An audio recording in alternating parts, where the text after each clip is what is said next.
Kita diskusi lebih lanjut tentang digital disruption. Semua hal nanti akan digantikan oleh robot. Apa yang bisa mekanik dan elektrik pasti diganti robot. Jadi manusia semuanya nanti bisa digantikan oleh AI.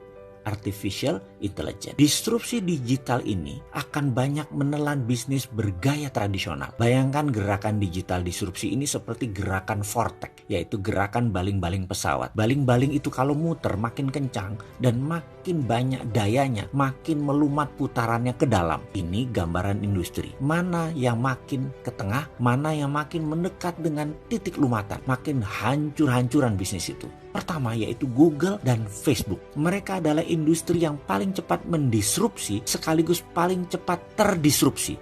Dalam 10 tahun ke depan akan terjadi perubahan dalam dunia sosial media dan dunia search engine, di mana mungkin saja tetap Google yang memimpin, namun sudah bergeser jauh kefungsiannya dari saat ini. Kedua, media akan terdisrupsi yaitu media mainstream. Kompas, Femina, Jawa Pos, RCTI, TVRI tidak tahu lagi sampai kapan. Namun di tahun 2030 rasanya semua itu menjadi dinosaurus, hilang. Contoh saat ini ya, Net TV itu tiba-tiba melay-off banyak karyawan. Persaingan mereka itu dengan individu yang asetnya minim. Bayangkan Net TV itu asetnya heavy sekali dalam overhead. Dan bagi perusahaan, overhead yang besar itu adalah kanker bagi perusahaan. Dibandingkan dengan apa? Dibandingkan dengan Ria Ricis, ya jelas aja penontonnya lebih banyak Ria Ricis. Kenapa? Karena lebih disenangi saat ini. Bayangkan, Net TV itu investasinya 3 triliun untuk dapat viewer 1 juta per hari. Channelnya Bosman Mardigu itu 1 juta juga viewernya per hari. Dari YouTube, IG, dan FB. Modalnya berapa? Kecil sekali. Atta Halilintar per hari itu 7 juta viewer. Deddy Corbuzier itu 6 juta viewer. Raffi dan Gigi itu 10 juta viewer per harinya. Modalnya nggak sampai semiliar. Bubrah itu semua media mainstream. Apalagi nanti waktu 5G hadir di Indonesia tahun 2020 dan 2021. Generasi milenial dan generasi Z tidak nonton TV. Nontonnya semua berbasis internet. Ketiga, apa yang terdisrupsi? Retail shop.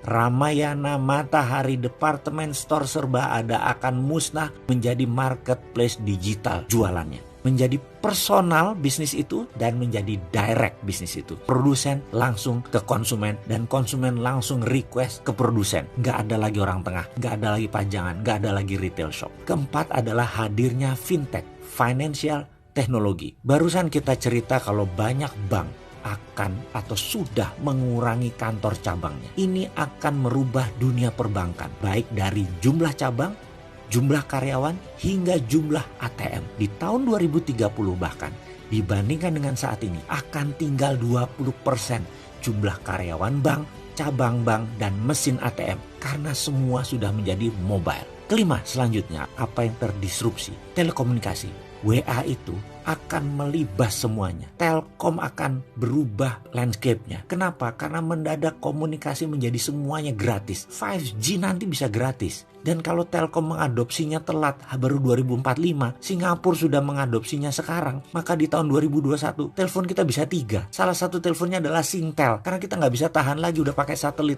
Semua wilayah Indonesia di cover dan gratis. Mampus itu Telkom. Tapi itu adalah bisnis yang terjadi bahwa telekomunikasi akan terdisrupt kalau tidak cepat-cepat melakukan perubahan game changing. Kenapa? Karena telekomunikasi merubah dari more for less jadi more for zero. Itulah yang dilakukan oleh digital company. Mereka menghasilkan more for zero. Itulah ciri digital disruption. Keenam, apa yang terdisrupsi kemudian? Edukasi. Edukasi nanti tidak akan pakai ruang kelas dan guru lagi. Apa yang dilakukan? Mereka menggunakan digital, ruang kelas tidak sebanyak sekarang lagi.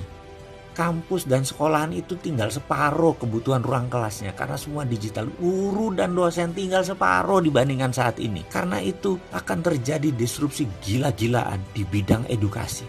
Dan ini akan membuat shock. Kuncinya sekali lagi, dalam digital disruption, cirinya adalah kita menghasilkan layanan yang more for less. Jadi produknya 10 kali lebih bagus dari yang existing. Tapi 10 kali lebih murah dari produk yang existing juga. Kalau itu sampai terjadi, maka industri akan digoncang oleh layanan more for less dan more for zero.